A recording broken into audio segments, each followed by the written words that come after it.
Et à Charleville-Mézières, justement, une autre compétition se joue ce week-end, les championnats de frisbee ultimate. Cette activité davantage connue comme un jeu sur les plages l'été s'avère être en fait très physique et plutôt complexe, comme ont pu le constater Sébastien Valente et Ophélie Perrault. L'Ultimate Frisbee, un sport collectif qui mêle intensité, explosivité, anticipation et compréhension des déplacements, sans oublier l'atout phare du bon joueur d'Ultimate. En principe, c'est la lecture du jeu. Ça, c'est super important, la lecture du disque, savoir où aller le disque, savoir comment démarrer le point, faire les bons appels, les bons contre-appels, etc. Et souvent, c'est pas forcément avoir tout le temps le disque. On peut faire un point sans avoir le disque, mais donner de l'espace à tous les autres joueurs et donc du coup marquer le point comme ça. Les règles, c'est super simple, il faut marquer dans la zone adverse. Donc on est obligé de se faire des passes parce qu'une fois qu'on a le disque en main, on n'a plus le droit de bouger.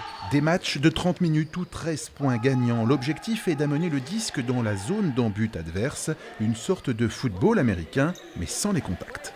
Il y a beaucoup de similitudes, c'est souvent ce qu'on a coutume de dire aussi.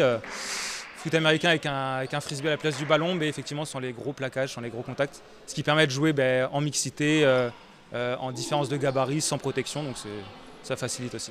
On est sur des valeurs qu'on essaie de développer dans la société d'aujourd'hui. L'inclusion, le positivisme, le respect des différences. En fait, on est vraiment... c'est le sport pour moi, vraiment le sport du futur parce que c'est ouverture d'esprit à fond. L'ouverture d'esprit et le fair-play mis en avant jusqu'à s'auto-arbitrer et noter l'état d'esprit de l'équipe adverse en fin de match.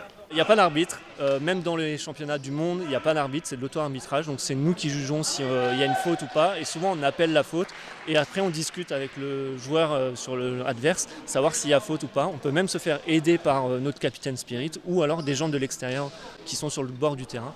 Des équipes qui cherchent encore à séduire pour agrandir leurs effectifs et même créer de nouveaux clubs.